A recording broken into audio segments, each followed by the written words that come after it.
Cry of Fear is a psychological survival horror first-person shooter video game created by Team Psykskallar. Though originally a modification for the video game Half-Life, it is now a standalone product available on Steam. Development: Cry of Fear began development in 2008. The mod was delayed several times due to time limitations before being released in 2012. During the 4 years of development of Cry of Fear, many ideas were scrapped, while others were improved. For example, the phone's flashlight was initially made to illuminate an area around the player. This was later changed to illuminate the area in front of the player. The inventory system was also reduced from 12 slots to 6. At its beginning, Cry of Fear used the standard Half-Life renderer, which was later replaced by the one from Paranoia, another popular Half-Life modification.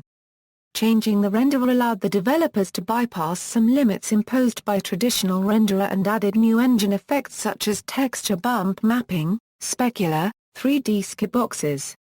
Gameplay: the player controls Simon Henriksen, a 19-year-old who wakes up in an unknown alley shortly after being hit by a car.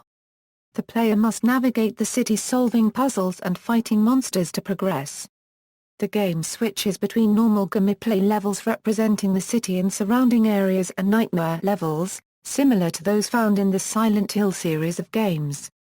Cry of Fear features many unique mechanics, such as the limited inventory system, which allows the player to carry only 6 items at a time and does not pause the game while the inventory screen is open.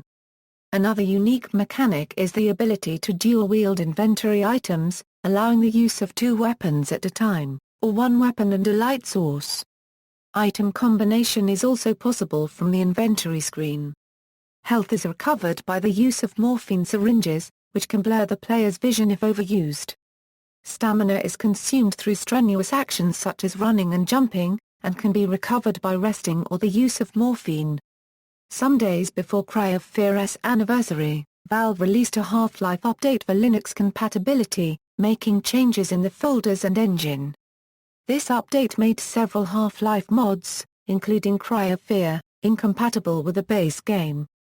Team Psykskallar decided that, since no more could be done for the mod itself, they would finish a standalone version. Confusion due to Valve regarding to Cry of Fear's status as freeware caused the game to be delayed until April 25, 2013. Plot: Cry of Fear's story spans 7 to 8 chapters, depending on the player's actions. The story begins in Sweden with Simon waking up in an alley after being struck by a car while trying to help a wounded man. Much of his time is spent exploring and fighting off crazed, deformed humanoid creatures. He also receives flashbacks telling the story of what happened after the accident, from the police response to the resulting hospital stay. Along the way, he meets a cryptic and violent doctor who says he can't trust Simon, and a childhood friend and love interest named Sophie, who commits suicide at the will of a creature named Carcass. The player is given the option to choose whether or not to fight and kill Carcass, as well as whether or not to help the doctor by giving him a gun. If given the gun, the doctor turns on Simon and the two of them fight, with Simon emerging victorious. He then has a flashback of the doctor talking to Simon. The doctor tells Simon that the medication will not help him by itself, and recommends that Simon try a cognitive therapy, asking him to write a book about his feelings and anxiety. If Carcass was killed and the doctor was given the gun, Simon finishes his book and prepares to commit suicide, but he is interrupted by an evil counterpart, Book Simon, who opens the door of his apartment and disappears. At this point the player realizes that the events in Cry of Fear are nothing more than a metaphor of Simon's book therapy. The Simon controlled throughout the game being a depiction of the real Simon and what combats the trauma of his mind. The real Simon follows Book Simon into another nightmarish world. Real Simon manages to defeat Book Simon, ending the nightmare sequence and triggering the 4th ending where 2 police officers enter his apartment to stop him from committing suicide. Doctors testify that Simon had a psychotic episode, and he's transferred to a mental hospital. Receiving treatment from Dr. Purnell and being regularly visited by Sophie, he finds himself at peace and finishes his book, saying that it has changed his life. If Carcass isn't killed and or the Doctor isn't given the gun, Simon will commit suicide after finishing his book, unlocking the 8th chapter.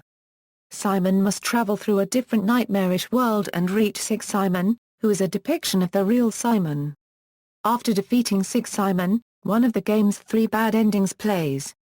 Reception: Cry of Fear has received generally positive reviews, with reviewers praising its overall atmosphere and unique setting. However, it has been criticized for repetitive gameplay and overuse of jump scares. It has an average user score of 8.0 on Metacritic. References